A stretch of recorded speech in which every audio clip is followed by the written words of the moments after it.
بسم اللہ الرحمن الرحیم۔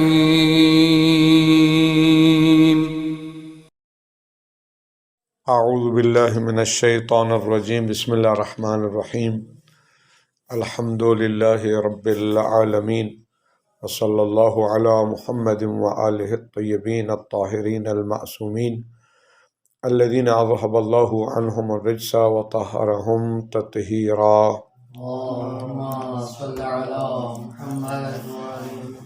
الفصل السادس حجیت العقل۔ ہماری بات تھی، توجہ فرمائے، وہ چیزیں جن کے ذریعے سے حکم شرعی کا استنباط کر سکتے ہیں، یعنی بات تھی الحجج والامارات۔ الحجج حجتیں، تو ہمارے نزدیک، شیعہ کے نزدیک، شیعہ امامیہ کے نزدیک چار چیزیں ہیں جن کے ذریعے سے حکم شرعی کا استنباط کر سکتے ہیں، جن کو ادلہ اربع کہا جاتا ہے۔ ان میں قرآن، سنت، اجماع اور چوتھا ہے عقل۔ تو عقل کی حجیت کے بارے میں بحث ہے۔ تمام شیعہ فقہا سوائے اخباریوں کے، فقہا کی تقسیم ہے، کبھی میں بیان کروں گا اصولی اور اخباری۔ جو اخباری فقہا شیعہ ہے، سب کا اتفاق ہے کہ عقل کے ذریعے سے بھی حکم شرعی کا استنباط کیا جا سکتا ہے۔ ٹھیک ہے جی۔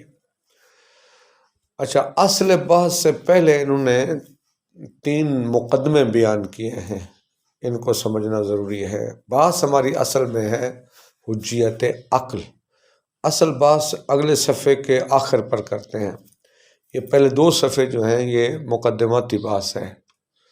سب سے پہلا مقدمہ یہ ہے، فرماتے ہیں، یہ جو ایک مشہور ہے لفظ، یہاں ادراک کا لفظ استعمال کیا، عام طور پر کہا جاتا ہے عقل نظری اور عقل عملی۔ عقل نظری اور عقل عملی۔ عقل نظری سے مراد ہمیں واقعات کا ادراک ہو جائے، ٹھیک ہے، اور عقل عملی سے مراد انہی واقعات کے تناظر میں جو احکام صادر ہوتے ہیں ان کو کہتے ہیں عقل عملی۔ سادہ، مزید سادہ الفاظ۔ عقل نظری سے مراد وہ عقل کی ادراکات ما ینبغی ان یعلم، چاہیے جن کو جانا جائے، ٹھیک ہے۔ مثال کے طور پر عقل یہ جان لیتی ہے کہ اس کائنات کا ایک مالک ہے، ایک خالق ہے، ایک صانع ہے جس نے اس کائنات کو بنایا ہے۔ ایک چھوٹا سا روبوٹ، ایک چھوٹی سی گڑیا، ایک چھوٹی سی مشین جب خود نہیں بن سکتی، عقل کہتی ہے تو اتنے بڑی کائنات کا بھی کوئی نہ کوئی خالق ہے۔ عقل یہ علم حاصل کر لیتی ہے کہ اس کائنات کا کوئی خالق ہے۔ پھر اس بنانے والے کی صفات کو بھی عقل درک کرتی ہے، ٹھیک ہے۔ مثلا یقیناً جس نے یہ کائنات بنائی ہے وہ عالم بھی ہے، تبھی تو بنائی ہے نا۔ وہ قادر بھی ہے، وہ حی بھی ہے، صفات کو درک کر لیتی ہے، ٹھیک ہے جی۔ تو اس طرح کی چیزیں، ان کو کہا جاتا ہے عقل نظری یا ادراک نظری، ٹھیک ہے جی۔ اچھا، کچھ چیزیں ایسی ہیں جن کے بارے میں لفظ استعمال کرتے ہیں ادراک ما ینبغی ان یعمل، عمل سے، یعنی جن کو عقل درک کرتی ہے کہ یہ کام آپ انجام دیں۔ سادہ سی بات یہ ہے، عقل درک کر سکتی ہے کہ آپ یہ بعض کام انجام دیں۔ مثلا عقل کہتی ہے عدل جو ہے وہ حسن ہے، لہذا آپ کو انجام دینا چاہیے، ٹھیک ہے جی۔ ظلم جو ہے وہ قبیح ہے، آپ اس کو نہیں کرنا چاہیے، آپ کو انجام نہیں دینا چاہیے۔ اگر کوئی آپ کے پاس امانت رکھتا ہے، عقل کہتی ہے آپ پر واجب ہے آپ اس کی امانت اس کو واپس کریں اور اس کی امانت میں خیانت نہ کریں، ٹھیک ہے جی۔ بہرحال یعنی ما ینبغی ان یعمل ان کو کہا جاتا ہے ادراک عملی. البتہ یہ نقطہ ذہن میں رہے، ایسا نہیں ہے کہ یہ جو ہم نے دو قسمیں کی ہیں ادراک عقلی اور ادراک نظری، نہ ادراک عقلی کی دو قسمیں کی ہیں نظری اور عملی. ایسا نہیں ہے کہ عقل دو قسم کی ہے، عقل ایک ہی ہے. قوت مدرکہ جس کو کہتے ہیں وہ عقل ایک ہی ہے. اس عقل کے ادراکات دو طرح کے ہیں، توجہ کرنی ہے. یہ جو عقل معلومات حاصل کرتی ہے، عقل حکم لگاتی ہے، یہ دو طرح کے ہیں. عقل ہماری ایک ہی ہے، قوت عاقلہ ایک ہی ہے، اس کے ادراکات مختلف ہیں، ایک ہی ہے مقدمہ. دوسرا مقدمہ کہتے ہیں استدلال. منطق میں بحث ہو چکی ہے، جو اصل منطق کی اصلی بحث تھی وہ مباحث استدلال تھے. کہا تھا کہ استدلال وہاں تین قسم کی تھیں استدلال کی منطق میں: قیاس، استقراء اور تمثیل. دیکھنا یہ ہے کہ ان تینوں میں سے کون سی چیز ہمارے کام کی ہے، کون سی چیز ہے جس کے ذریعے سے ہم ایک حکم شرعی کا استنباط، یعنی ہمارے بدرد خور ہماری جو دوا کا علاج کرے وہ کون سی چیز ہے. تو آپریشن کرتے ہیں ان تینوں کا. فرماتے ہیں سب سے پہلے لیں تمثیل کو لے لیں. تمثیل کا مطلب کیا ہوتا ہے؟ تمثیل کا مطلب ہوتا ہے ایک قلم آپ نے کہیں دیکھا تھا بہت، یا آپ کے پاس تھا، بہت اچھا لکھتا تھا، ٹھیک ہے جی، اس کی پین ٹھیک تھی، اچھی صفات کا مالک تھا، ایک جزی کا آپ کو حکم پتہ ہے. اب آپ اس جیسا قلم ایک اور دیکھتے ہیں، شکل صورت وہی ہے، آپ کہہ دیتے ہیں وہ قلم بھی اچھا ہے. تو ایک جزی سے دوسری جزی کا آپ نے حکم معلوم کیا ہے، ٹھیک ہے. اس کو تمثیل کہتے ہیں، اور اصول الفقہ میں اس کو قیاس کہتے ہیں. لا نقول بہ، ہم قیاس کے قائل نہیں ہیں، ٹھیک ہے. اگر وہ اس جیسا ہے لازمی نہیں کہ تمام صفات میں تمام احکام میں اس جیسا ہو، ٹھیک ہے جی. اس کو قیاس اصولی کہتے ہیں، ہم قیاس اصولی کے قائل نہیں ہیں. لہذا تمثیل ہمارے کام کی. کہتے ہیں اول ما قاس ابلیس، سب سے پہلے جس نے قیاس کیا، آج کل ہماری فقہ میں مشہور ہے، ہم کہتے ہیں جی یہ اب ابو حنیفہ کا قیاس کر رہے ہیں. تو ان کے نزدیک، اہل سنت کے نزدیک، اشاعرہ کے نزدیک قیاس کے ذریعے سے بھی حکم شرعی ثابت کر سکتے ہیں. ہمارے نزدیک اس کی کوئی حیثیت نہیں ہے، اس کو تو سائڈ پہ رکھ دیں. باقی پیچھے بچ گیا استقراء. منطق میں یاد ہو استقراء کی دو قسمیں کی تھیں، استقراء تام اور استقراء ناقص. استقراء ناقص یہ ہے کہ بعض جزیات کی چھان بین کریں اور ایک حکم کلی کو لگا دیں. آپ ایک شے کی تمام جزیات کی چھان بین نہ کریں، بعض جزیات کی چھان بین کریں، ٹھیک ہے جی، اور حکم لگا دیں تمام جزیات پر. یہ استقراء ناقص ہے. کہتے ہیں یہ مفید ظن ہے،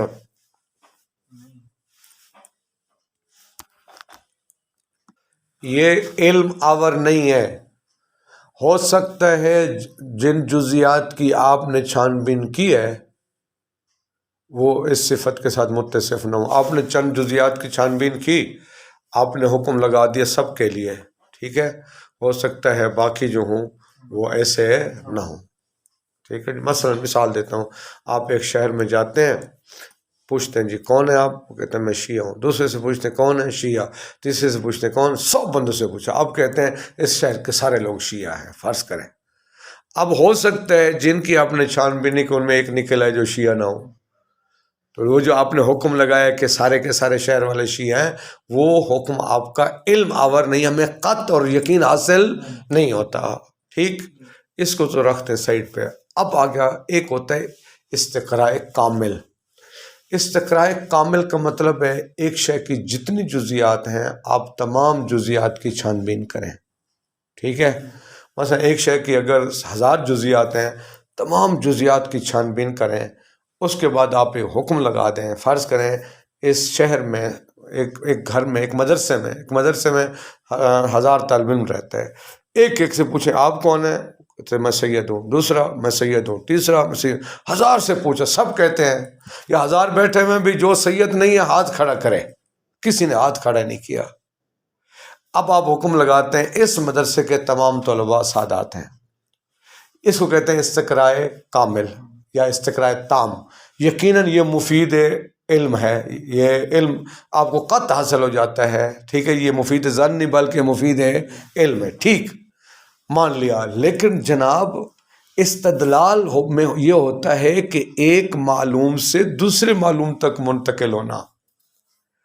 کیا 1000 جزیات کی چھان بین سے اب آپ نے ایک قاعدہ کلیہ بنا لیا کہ اس مدرسے کے تمام طالب علم سادات ہیں؟ کیا اس معلوم سے اب کسی مجہول تک منتقل ہو سکتے ہیں؟ نہیں منتقل ہو رہے ہیں. یہ استقرائے کامل ہے کیا؟ ان جزیات کا علم ہے. ہمیں اس جزی کا علم ہے، دوسری جزی کا علم ہے، تیسری جزی کا علم ہے کہ یہ بھی سید ہے، یہ بھی سید ہے، یہ بھی سید ہے. 1000 جزیات کا آپ نے نتیجہ نکالا، سب کے سب سادات ہیں. آپ نے اس جو نتیجے کو ایک قاعدہ کلیہ کے کالے میں پیش کر دیا، اس سے آپ دوسرے معلوم تک کیسے منتقل ہو رہے ہیں؟ ہماری بات سے استدلال کی. یہ بات منطق میں اس انداز سے بیان نہیں کی گئی ہے. منطق میں یہ نقطہ بیان نہیں کیا گیا چونکہ مد نظر ہی نہیں تھا. اصول الفقہ میں یہ مد نظر ہے، وہاں پہ یہ نہیں بیان کیا گیا تھا کہ وہ اس کے ذریعے آپ استدلال نہیں کر سکتے ہیں. تو چونکہ چند جزیات کے جو علوم معلومات ہیں اس سے ہم کسی اور نتیجے تک اور معلوم تک، جبکہ قیاس یہ ہوتا ہے، وہ استدلال یہ ہوتا ہے آپ معلومات کو اس طرح منظم کریں کہ آپ اس کے ذریعے سے ایک تیسری چیز تک پہنچ جائیں. مثلا میں کہتا ہوں زید مجتہد ہے، ہر مجتہد جنتی ہوتا ہے. یہ دو معلومات کو میں نے جب منظم کیا تو پتہ چلا زید جنتی ہے. نتیجہ کیا نکلے گا؟ زید. اب یہاں پر ایک ہم مجہول تک پہنچ رہے ہیں، معلومات کو منظم کرنے سے ایک مجہول تک پہنچ رہے ہیں. کیا استقرائے تام میں ایسا ہوتا ہے؟ نہیں ہوتا ہے. لہٰذا استقرائے تام بھی ہمارے کام کی چیز نہیں ہے. پیچھے کون بن جاتا ہے؟ وہ منطقی بن جاتا ہے قیاس، جس کو قیاس منطقی کہتے ہیں. قیاس سے منطقی اور ہے، قیاس سے اصولی اور ہے. جو منطق میں جس کو تمثیل کہتے ہیں، اصول الفقہ میں اسی کو قیاس کہتے ہیں. لہٰذا یہ جو ہم کہتے ہیں ہم قیاس والے نہیں ہیں، یہ آپ ابو حنیفہ کا قیاس کر رہے ہیں، اس قیاس سے مراد تمثیل منطقی ہے. جو قیاس منطقی ہے اس کا کوئی بھی منکر نہیں ہے، وہ تو پھر اس کا نتیجہ 100% ہوتا ہے. اگر آپ کے مقدمات کی ترتیب ٹھیک ہے، جیسے منطق والوں نے بیان کیا تھا، صغرا کبرا ہو، پھر شکل اول ہے تو ایجاب الصغرا و کلیت الکبرا، پھر وہ عمومی شرائط، اگر ساری شرائط پوری ہیں تو پھر نتیجے کا کوئی بھی منکر مگر یہ کہ جس کے جو ذہنی بیمار ہو. بہرحال نتیجہ یہ نکلا کہ ہمارے کام کی چیز کون ہے؟ قیاس منطقی ہے. ٹھیک ہے جی. اب آ جائیں یہ 2 مقدمے، تیسرے ایک مقدمے کی طرف. فرماتے ہیں آپ کوئی بھی حجت تشکیل دیں، کوئی دلیل تشکیل دیں، یا تو اس کی 3 صورتیں بیان کر رہے ہیں، یا اس کے دونوں مقدمے شرعی ہوں گے، صغرا بھی شرعی، کبرا بھی شرعی. تو اس کا جو نتیجہ نکلے گا اس کو، بلکہ اس پوری دلیل کو کہیں گے دلیل شرعی. دلیل شرعی. ایک صغرا بنا لیں، ایک آپ کبرا بنا لیں، دونوں مقدمے آپ کے مقدمے شرعیہ ہیں. ٹھیک، اس کو کیا کہتے ہیں؟ دلیل شرعی. یا یہ ہوگا کہ آپ کے قیاس کے دونوں مقدمے عقلیہ ہیں، یعنی اس میں عقل حکم لگاتی ہے. مثال کے طور پر ایک صغرا ایک کبرا. سادہ انداز میں صغرا یہ ہے، عقل کہتی ہے العدل حسن. عدل کیا ہے؟ العدل حسن، عدل حسن ہے. یہ ہو گیا صغرا. کبرا یہ ہے، عقل کہتی ہے جو چیز عقل کے اعتبار سے حسن ہے وہ شارع کے نزدیک بھی کیا ہے؟ حسن ہے. سمجھ آ گئی بات نا؟ عقل یہ بھی حکم لگاتی ہے، ملازمہ پہ جاتا ہے حسن عقلی اور حسن شرعی کے درمیان. یعنی یا یوں کہوں، ملازمہ پہ جاتا ہے جو چیز عقلاً حسن ہے وہ شرعاً واجب ہے. یہ بھی عقل کہتی ہے. ٹھیک ہے جی. اب ان 2 مقدموں کو آپس میں ملائیں، نتیجہ کیا نکلتا ہے کہ جو چیز، اس کا مطلب ہے وہ عدل جو ہے وہ شرعاً بھی حسن ہے. ٹھیک ہے جی. اچھا جی. تو یہ ہو گیا ہمارا قیاس، جس کے دونوں مقدمے عقلیہ ہیں. اس طرح کی بحث کو، اس طرح کے قیاس کو، اس طرح کی حجت کو جس کے دونوں مقدمے عقلی ہوں، ان کو کہا جاتا ہے مستقلات عقلیہ.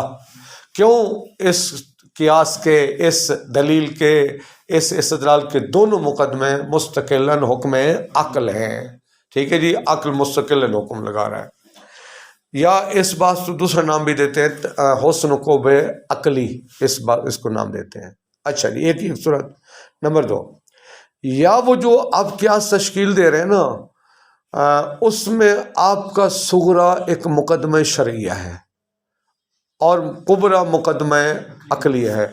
قیاس میں ہم بتا چکے ہیں جو کبرا ہوتا ہے ہمیشہ ایک قاعدہ کلیہ پر مشتمل ہوتا ہے. ٹھیک ہے، کبرا ہمیشہ ایک قاعدہ ہے. وہ جو صغرا میں جزئی ہوتے ہیں اس پر تطبیق کی جاتی ہے اس قاعدہ کلیہ کی. مثلا میں نے کہا زید مجتہد ہے، تو اور ہر مجتہد جنتی ہوتا ہے. اگر فرض کر لیں اس کبرا کو صادق، کیونکہ مفروضے پر ہوتا ہے نا، فرض کر لیتے ہیں اگر یہ کبرا صادق ہے تو حتماً زید جنتی ہے. تو اس جزئی پر قاعدہ کلیہ کی تطبیق ہوتی ہے. اب آپ کا مقدمہ جو صغرا ہے وہ کیا ہے؟ آپ کا ہے وہ مقدمہ شرعیہ ہے. کبرا جو ہے وہ مقدمہ عقلیہ. مثال، شارع کہتا ہے نماز وضو پر موقوف ہے، یہ ایک مقدمہ شرعی. عقل کہتی ہے کہ نماز موقوف ہے، وضو پر نہیں ہے. شارع نے کیا کہا؟ وضو جو ہے نا، وضو پر نماز موقوف ہے. یہ ہو گیا مقدمہ شرعیہ. مقدمہ عقلیہ کیا ہے؟ عقل کہتی ہے جس پر شارع کا واجب موقوف ہے وہ بھی واجب ہوگا. اس کو مقدمہ کہتے ہیں، مقدمہ.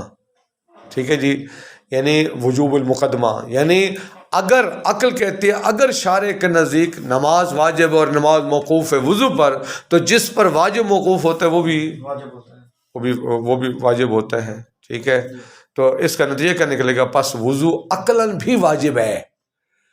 اچھا، یہاں پر صغرا ہمارا مقدمہ شرعی تھا، کبرا ہمارا مقدمہ عقلی تھا. اس طرح کی بحث کو کہا جاتا ہے مستقلات غیر عقلیہ.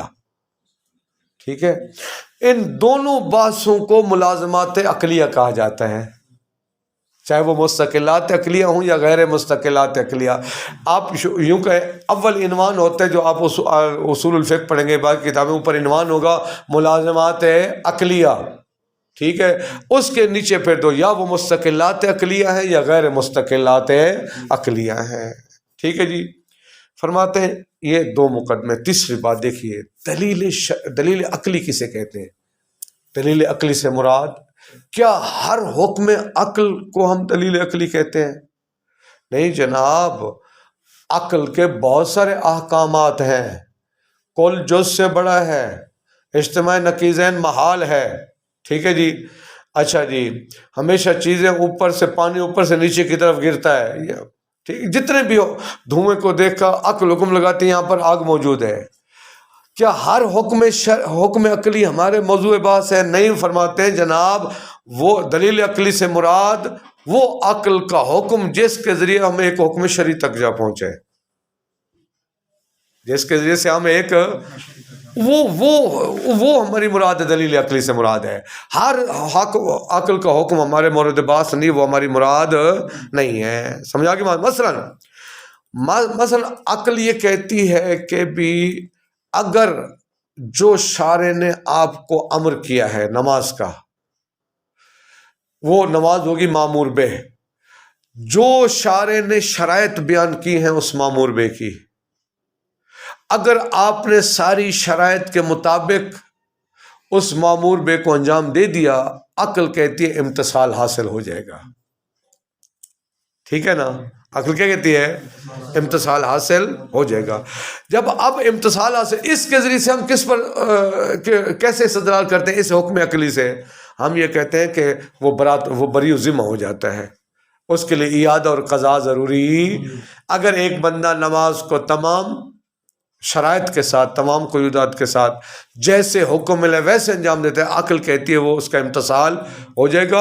اور اب وہ حکم شرعی ثابت کریں گے کہ وہ بری و ذمہ ہو گیا ہے، اعادہ اور قضا اس کے لیے واجب نہیں ہے. یا مثلا عقل کہتی ہے اگر فرض کریں ایک بندہ دریا میں ڈوب رہا ہے، غرق ہو رہا ہے، ادھر سے راستے میں جس کی زمین آتی ہے نا وہ وہاں سے اس کو بچانے کے لیے مجھے اس کی زمین سے گزرنا پڑے گا، اور وہ راضی نہیں ہے، وہ راضی۔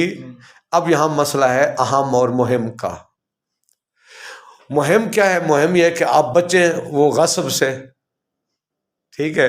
اب ادھر سے کسی انسانی جان بچانی ہے، وہ اہم ہے، تو مہم کو اہم پر قربان کر دو، بغیر اجازت کے اس کے وہ زمین استعمال کر لو، لیکن جاؤ اس کو بچا لو، یہ عقل کہتی ہے۔ اب اس سے ہم کس حکم شرعی کا استفادہ کرتے ہیں کہ وہ جو بندہ ڈوب رہا ہے اس کو بچانا واجب ہے، شرعاً اس کو بچانا واجب ہے، ٹھیک ہے جی، اور آپ غیر کے مال میں تصرف کر سکتے ہیں۔ بہرحال ہماری دلیل عقلی سے مراد جس کے ذریعے سے کسی حکم شرعی کا ہم کیا کر سکیں، استفادہ کر سکیں۔ یہ تینوں ہیں مقدمے اصل باس تک پہنچے۔ اس کا ترجمہ کراتا ہوں، اصل باس تک پہنچ کے پھر بحث کریں گے۔ بسم اللہ الرحمن الرحیم۔ حجیت الفصل السادس، حجیت العقل، عقل کی حجیت، حجیت العقل فی مجالات خاصہ۔ ہاں جی، نہیں اس کا ترجمہ کرا دیتا ہوں۔ عقل کی حجیت خاص میدانوں میں، وہ پتہ چل جائے گا کیسے خاص میدانوں میں۔ ان العقل احد الحجج الاربع، عقل حجج اربع میں سے ایک ہے۔ والذی اتفق اصحابنا علی حجیتہ، میں نے درمیان میں جملہ معترضہ چھوڑ دیا ہے۔ والذی، اور عقل وہ دلیل ہے، اتفق اصحابنا، ہمارے تمام فقہا کا اتفاق ہے، علی حجیتہ، عقل کی حجیت پر۔ الا قلیلا منہم، مگر بہت کم فقہا ہیں جو اخباری ہیں، وہ عقل کو حجت قرار، وہ کہتے ہیں بس صرف اور صرف حدیث، اخبار، روایات کے ذریعے حکم شرع کا ثابت کر سکتے ہیں، حکم شرع کو عقل کے ذریعے حکم شرع کا استنباط نہیں ہو سکتا۔ بہرحال ہمارے ان کے علاوہ باقی سب کا اتفاق ہے۔ وَلِأَجْلِ إِيضَاحِ الْحَالِ نُقَدِّمُ أُمُورًا، ایضاح حال، حال کی وضاحت کے لیے، مزید توضیح کے لیے ہم چند امور بطور مقدمہ پیش کرتے ہیں۔ یہ 3 مقدمہ ہیں۔ الاول، الادراک العقلی ینقسم الی ادراک نظری و ادراک عملی۔ ادراک عقلی یعنی جو عقل کے ادراکات ہیں ان کی 2 قسمیں ہیں، ایک ہے ادراک نظری اور ایک ہے ادراک عملی۔ ممکن ہے کسی جگہ پر لکھا ہو عقل نظری اور عقل عملی، اس سے مراد یہی ہے، ٹھیک ہے جی۔ اور یہ بھی ذہن میں رہے کہ ایسا نہیں کہ 2 عقلیں ہیں، ایک عقل نظری اور ایک قوت عقلہ ایک ہی ہے، اس کے ادراکات 2 طرح کے ہیں۔ فالاول ادراک ما ینبغی ان یعلم، ادراک کے نظری سے مراد ان کا ادراک جن کو معلوم ہونا چاہیے، ٹھیک ہے جی، جن کو یعنی جن کو جاننا ہے ہم نے، ٹھیک ہے، کا ادراک العقل وجود الثانی، وجودہ ادراک کا مفعول ہے۔ جیسے عقل درک کرتا ہے، عقل کا یہ معلوم کرنا کہ اس کائنات کا کوئی بنانے والا ہے، وجود الثانی و صفات ہی و افعالی، یعنی اس ثانی کے صفات اور ثانی کے افعال وغیرہ ذالک۔ والثانی ادراک ما ینبغی ان یعمل، یعنی وہ ادراک جس کو انجام دیا جانا چاہیے، کا ادراک ہی حسن العدل و قبح الظلم، جیسے عقل کا درک کرنا کہ عدل حسن ہے اور ظلم کبھی ہے، ووجوب رد الودیعۃ، اور عقل کا درک کرنا کہ امانت کو واپس کرنا واجب ہے، وترک الخیانۃ فیہا، اور واجب ہے وجوب ترک پڑھیں، یعنی عقل کہتی ہے واجب ہے ترک خیانت فیہا فی الودیعہ، امانت میں آپ خیانت کو ترک کر دیں۔ یہ مقدمہ نمبر 2، ان الاستدلال لا یتم، استدلال تمام نہیں ہوتا الا مگر بالاستقراء او التمثیل او القیاس المنطقی، والاستقراء الناقص، کہتے ہیں استقراء کی ہے کتنی قسمیں؟ 2، ایک استقراء ناقص اور ایک استقراء تام۔ استقراء ناقص کسے کہتے ہیں؟ بعض جزیات کی چھان بین کر کے ایک حکم کلی کو آپ لیں۔ کہتے ہیں جو استقراء ناقص ہے، لا یحتج بہ، اس کے ذریعے دلیل قائم نہیں کی جا سکتی، کیوں؟ لأنه لا يفيد إلا الظن، کیونکہ استقراء ناقص فائدہ نہیں دیتا مگر کس کا عارف صاحب؟ ظن کا فائدہ دیتا ہے۔ اچھا جی، ظن زوئے کے ساتھ، ٹھیک ہے نا جی، وہ ظن گمان کا فائدہ دیتا ہے۔ وَلَمْ يَدُلَّ دَلِيلٌ عَلَى حُجِّيَّةِ مِثْلِهِ، یعنی جو ظن کا فائدہ دے نا اس جیسے کی حجیت پر کوئی دلیل دلالت نہیں کرتی، یعنی کوئی دلیل نہیں، یہ نہیں کہتی کہ ظن آپ کے لیے کیا ہے؟ حجت ہے، یہ ختم۔ وَأَمَّا الْإِسْتِقْرَاءُ الْكَامِلُ فَلَا يُعَدُّ دَلِيلًا، دیکھیے وہ علم آور ہے، نقطہ سمجھے، وہ علم آور ہے لیکن وہ دلیل شمار نہیں ہوتا استقراء کامل، ٹھیک ہے؟ کیوں؟ لِأَنَّهُ عُلُومٌ جُزْئِيَّةٌ تَفْصِيلِيَّةٌ، کیونکہ استقراء کامل چند علوم تفصیلیہ ہیں، جزیات کے چند علوم تفصیلیہ ہیں۔ میں نے مثال کیا دی ہے، آپ نے اس مدرسے میں فرض کریں 1000 طالب علم ایک مدرسے میں، آپ تمام جزیات کی چھان بین کریں، سب سے اس چھان بین کے بعد پتہ چلا سب کے سب سادات ہیں، اب آپ نے قاعدہ کلیہ کیا بنا لیا کہ اس مدرسے کے تمام طلباء سادات ہیں، تو یہ آپ کو چند ہزار جزیات کا علم تفصیلی ہے، یہ بھی سید ہے، وہ بھی سید ہے، وہ بھی سید ہے، ٹھیک، یہ علم تفصیلی ہے چند جزیات کا۔ تو سب فی قالبۃ قضیۃ کلیۃ، اس چند جزیات کے علم کو ایک قاعدہ کلیہ کے قالب میں آپ نے ڈھال دیا ہے۔ کب؟ عند الانتہاء من الاستقراء، جب آپ کا استقراء تمام ہو گیا، یعنی آپ نے تمام جزیات کا استقراء کر دیا۔ اچھا دیکھیے، آپ کو یقین ہو گیا جعفر بھی سید ہے، زید بھی سید ہے، خالد بھی سید، سارے کے سارے سادات ہیں، اس سے کیا کسی اور معلوم تک آپ پہنچے ہیں؟ فرماتے ہیں دون ان یکون ہناک معلوم، بغیر اس کے یہاں ایسا نہیں ہوتا کہ ایک معلوم ہو یستدل بہ علی المجہول، جس کے ذریعے سے مجہول پر استدلال کیا جا سکے، ایسا استدلال اور دلیل کسے کہتے ہیں؟ ایک معلوم سے دوسرے معلوم تک، مجہول تک آپ پہنچ جائیں نا۔ مثلا پہلے پتہ نہیں تھا کہ زید جو ہوتا ہے فرض کریں وہ جنتی ہے، اب کیسے پتہ چلا معلومات کو؟ زید مجتہد ہے اور ہر مجتہد جنتی ہوتا ہے، اب پتہ چلے گا زید کیا ہے۔ تو ہمیشہ استدلال میں ایک معلوم سے مجہول تک پہنچ جاتا ہے۔ یہاں پر کیا ہوا؟ چند جزیات کا علم تفصیلی آپ کو حاصل ہوا، اس کو آپ نے ایک قاعدہ کلیہ کی صورت میں بیان کر دیا کہ اس مدرسے کے تمام طلباء سادات ہیں، اس سے کسی اور معلوم تک آپ پہنچے نہیں پہنچے، ٹھیک ہے جی۔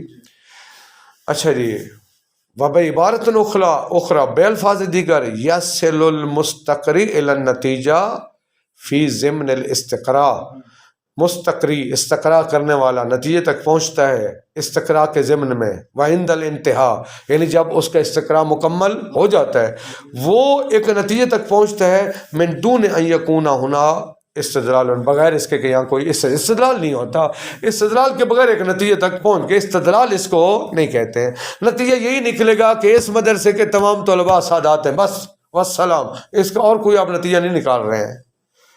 یہ ہو گیا استقراء کا آپریشن۔ البتہ جو منطق میں ایک بات کی تھی، میں اشارہ ضرور کر دوں، انہوں نے وہی ثابت کیا تھا کہ استقراء ناقص کو بھی قیمت دینے کی کوشش کی تھی۔ وہ اگر آپ کو یاد ہو، وہ انہوں نے ایک منطق میں بیان کیا تھا شبہ مستعصیہ، بڑی مشکل پیچیدہ صورتحال کیسے تھی؟ وہ فرماتے ہیں آپ کا قیاس تشکیل پاتا ہے مقدمات سے، اس میں کیا ہوتا ہے؟ کبرا کس پر مشتمل ہوتا ہے؟ قاعدہ کلیہ پر۔ قاعدہ کلیہ کیسے بنتا ہے؟ جزیات کی چھان بین سے۔ قاعدہ کلیہ کیسے بنتا ہے؟ چند جزیات کی چھان بین کرے اسے قاعدہ کلیہ۔ فرماتے ہیں قاعدہ کلیہ بنتا ہے استقراء سے، استقراء تام ہوتا نہیں ہے عموماً، استقراء ناقص مفید ظن ہے۔ اس کا مطلب ہے جب قیاس کا آپ کا کبرا ظنی ہے تو وہ آگے معلومات نہیں ہوگی، وہ مظنونات ہیں۔ آپ خوش ہیں کہ ہمارے پاس معلومات کا خزانہ ہے، مظنونات کا خزانہ ہے آپ کے پاس۔ مرو مظفر فرماتے ہیں کریں تو کیا کریں؟ فرماتے ہیں یا تو ہم جرت کریں اور ہم کہیں کہ استقراء ناقص بھی مفید علم ہوتا ہے۔ کہتے ہیں خیال کریں اگر آپ نے جرت کی تو آپ پھر سب کا منطق کی مخالفت کر بیٹھیں گے جو اب تک سنتے آ رہے ہیں کہ استقراء ناقص مفید ظن ہوتا ہے۔ فرماتے ہیں ہم جرت کرتے ہیں، ہم ثابت کرتے ہیں کہ استقراء ناقص بھی مفید علم ہو سکتا ہے۔ بہرحال اگر استقراء ناقص بھی مفید علم ہو تو استدلال پھر بھی شمار نہیں ہوتا. سمجھا گئی؟ اچھا جی، تیسرا مقدمہ، اما تمثیل فہو عبارت عن القیاس الاصولی، اور تمثیل تو ہے ہی وہی قیاس اصولی الذی لا نقول به، جس کے ہم قائل نہیں ہیں. فتعینہ، پس متعین یہ ہوا ان الحجۃ ہی القیاس المنطقی، جو چیز حجت اور استدلال بن سکتی ہے وہ قیاس منطقی ہے. وہو علی اقسام ثلاثین قسم. نمبر 1، یہ اب ہمارے کام کی چیز ہے جو ابھی بیان کر رہے ہیں. ان تکون الصغری والکبری شرعیتین، آپ کے صغری اور کبری دونوں کیا ہوں؟ شرعی ہوں. وہذا ما یسمى بالدلیل شرعی، اس کو دلیل شرعی کہتے ہیں. نمبر 2، ان تکون کلتاہما عقلیتین، دونوں مقدمے عقلی ہوں. کا ادراک العقل حسن العدل، جیسے عقل کا درک کرنا عدل کے حسن کو، یعنی عقل کہتی ہے العدل حسن، یہ ہو جائے گا صغری. وحکمہ، اور عقل کا حکم لگانا بالملازمت، ملازمے کا، کن کے درمیان؟ بین حسن عقلاً، جو عقلاً حسن ہے، و وجوب شرعاً، یعنی جو عقل کہتی ہے اگر ایک چیز عقلاً حسن ہے تو شرعاً وہ کیا ہے؟ واجب ہے. ٹھیک، یہ ہو جائے گا کبریٰ. وہذا ما یعبر عنہ بالمستقلات العقلیہ، اس کو کیا کہتے ہیں؟ مستقلات عقلیہ او التحسین والتقبیح العقلیہ. ٹھیک. 2، ان تکون الصغری شرعیتاً والکبری عقلیتاً، آپ کا صغری کیا ہو؟ شرعی اور کبری عقلیہ ہو. کما یقال، مثلا آپ کہتے ہیں الوضوء مما یتوقف علیہ الواجب، یعنی علیہ الصلاۃ، وضو پر موقوف ہے نماز. عقل کہتی ہے؟ نہیں کہتی ہے. عقل تم چاہے عقل کہتی نماز ہونی چاہیے جو بھی ہو، یہ عقل نہیں کہتی. عقلاً واجب نہیں ہے نماز وضو پر، یہ شرعاً واجب ہے. بس اس کا مطلب ہے شارع مقدس کہتا ہے وہ آپ کی نماز موقوف ہے کس پر؟ وضو پر. یہ ہو گیا وہذہ مقدمۃ شرعیہ. اب مقدمہ عقلیہ کیا ہے؟ یہ وہ قاعدہ کلیہ ہے، وہ کبریٰ ہے. وہ کیا ہے؟ وَكُلُّ مَا يَتَوَقَّفُ عَلَيْهِ الْوَاجِبُ فَهُوَ وَاجِبٌ عَقْلًا، تو ہر وہ چیز جس پر واجب موقوف ہے وہ عقلاً بھی کیا ہے؟ واجب ہے. وہی هذه مقدمۃ عقلیہ، یہ مقدمہ عقلیہ. فینتج، جو نتیجہ کیا ہوگا؟ فالوضوء واجب عقلاً، شرعاً تو واجب ہے ہی، عقلاً بھی واجب ہے. وہذا ما یعبر عنہ غیر المستقلات العقلیہ، ان کو غیر مستقلات عقلیہ کہتے ہیں. ٹھیک ہے. ان کو یعنی آپ کہیں اصل بحث ہے ملازمات عقلیہ. جب آپ اصول الفقہ پڑھیں گے وہاں بحث کا عنوان ہوگا الملازمات العقلیہ. پھر ان کی 2 قسمیں ہیں، ایک مستقلات عقلیہ، ایک غیر مستقلات. نام یعلم وجوب الوضوء شرعاً، ہاں شرعاً بھی وضو کا وجوب معلوم ہوتا ہے. کیوں؟ بالملازمت بین حکم العقل و شرع، چونکہ حکم عقل اور حکم شرع کے درمیان یہی تو ہم نے بحث کرنی ہے کہ ملازمہ پایا جاتا ہے. ملازمہ پایا جاتا ہے یعنی حکم شرع کو ہم ثابت کر سکتے ہیں عقل کے ذریعے، یہی تو ہماری بحث ہے. الثالث، عرفت دلیل العقلی. دلیل عقلی کسے کہتے ہیں؟ وہ آپ بار بار کہہ رہے ہیں حجیت العقل، دلیل عقلی کہتے ہیں. دلیل عقلی کی تعریف کیا ہے؟ بأنہ حکم، عقل کا ایسا حکم یتوسل بہ الی حکم شرعی، جس کے ذریعے ہم پہنچ جائیں ایک حکم شرعی. اگر بہت سارے احکام عقلیہ ہیں ہمارے، وہ کام کی چیز، ہر وہ حکم عقلی جس کے ذریعے سے ایک حکم شرعی تک آپ پہنچ جائیں. مثلا اذا حکم العقل، عقل کا یہ حکم ہے کیا؟ بأن الاتیان بالمأمور بہ علی ما ہوا علیہ، مامور بے کو انجام دینا جیسے وہ ہے، جو اس کی شرائط ہیں، جتنے اس کے ارکان ہیں، مامور بے کو تمام شرائط کے ساتھ انجام دینا موجب لحصول الامتثال، یہ سبب بنتا ہے کہ امتثال حاصل ہو جاتا ہے. شارع نے کہا آپ نے صبح کی نماز 2 رکعت پڑھنی ہے. اچھا جی، ہر رکعت میں 2 رکوع ہونے چاہیے، ہر رکعت میں 2 سجدے ہونے چاہیے، استقبال قبلہ ہو، پہلے وضو کیا وہ، کپڑے پاک ہو، وغیرہ وغیرہ، تمام شرائط کے ساتھ آپ نے 2 رکعت پڑھ دی. عقل کہتی ہے امتثال حاصل ہو گیا ہے. ٹھیک ہے. اچھا ٹھیک ہے، اس سے ہم کس پر استدلال کر سکتے ہیں؟ یستدل بہ، اس حکم عقل سے استدلال کیا جاتا ہے اللہ انہ فی الشرع ایضا کذالک، اس کا مطلب ہے شارع کے نزدیک بھی پھر امتثال حاصل ہو جاتا ہے، یعنی ملازم پائے جاتے ہیں حکم عقل اور حکم شرع کے درمیان، ٹھیک ہے جی۔ فیترتب علیہ البراۃ ذمہ، پس اس پر اس کا نتیجہ کیا ہوگا؟ براۃ ذمہ ہوگا۔ عن العیادۃ والقضاء، وقت موجود ہے تو عیادت ضروری نہیں ہے، وقت کے بعد اس کی قضاء ضروری نہیں، چونکہ عقل کہتی ہے اگر آپ نے تمام شرائط کے ساتھ مأمور بے کو انجام دے دیا امتثال ہو گیا، اور جو اگر وہ عقل یہ بھی کہتی ہے کہ جو عقلاً اگر امتثال ہو گیا تو شرعاً بھی امتثال ہو گیا ہے، اور شارع بھی قبول کر لے گا نا آپ کو، ٹھیک ہے جی۔ اچھا جی، اگلی بات، ایک اور مثال، اذا حکم العقل عند التزاحم باللزوم تقدیم الاہم، اگر عقل حکم لگاتی ہے جب معاملہ مزاحم ہو جائے باللزوم تقدیم الاہم، کہ ہم اہم کو مقدم کرنا لازمی ہو جاتا ہے بعض اوقات، کا حفظ نفس المحترمہ علی المہم، تقدیم الاہم علی المہم، عقل کہتی ہے تزاحم کی صورت میں لازمی ہے اہم کو مقدم کرنا علی المہم۔ اہم کیا ہے؟ حفظ نفس محترمہ، جان کو بچانا۔ مہم کیا ہے؟ کا تصرف فی مال الغیر بلا اذن ہی، ٹھیک۔ اچھا، یہ اب عقل کیا کہتی ہے کہ عقل کہتی ہے ہمیشہ آپ اہم کو مقدم کریں مہم پر، مہم کو قربان کر دیں اہم پر، ٹھیک۔ اس کے ذریعے سے کیسے حکم شرعی تک پہنچا جا سکتا ہے؟ فیستدل بہ علی الحکم شرعی، اس کے ذریعے سے ہم ایک حکم شرعی تک پہنچ سکتے ہیں، وہ کیا ہے؟ وہ یہ ہے وہو وجوب و انقاذ الغریق، وہ آپ کا غریق جو ڈوب رہا ہے اس کو بچانا واجب ہے، وجواز تصرف فی مال الغیر، غیر کے مال میں تصرف جائز ہو جاتا ہے اس صورت میں۔ کل ذالک توسل بالحکم الشرعی، یہ سارے کے سارے بالحکم العقلی، یعنی یہاں تک یعنی پہنچے ہم حکم عقلی کے ذریعے للاہتداء الی الحکم الشرعی، یعنی مطلب یہ ہے کہ ہم حکم عقلی کے ذریعے پہنچ رہے کس تک؟ حکم شرعی تک۔ لہٰذا یہ بھی واضح ہوا ہر حکم عقلی ہمارے مورد باس وہ حکم عقلی جن کے ذریعے، ہاں جی، اچھا جی، اذا عرفت ذلك فيقع البحث في حجیت العقل في مقام، اب اصل بحث شروع ہوتی ہے، اب تک ساری بحث کیا تھی؟ مقدمہ تھی، اب بحث ہو رہی ہوگی کہ حجیت عقل سے مراد کیا ہے، اور یہ کہتے ہیں یہ بحث واقع ہوئی ہے دو مقاموں میں انشاءاللہ تعالی۔ صلی اللہ علیہ وسلم۔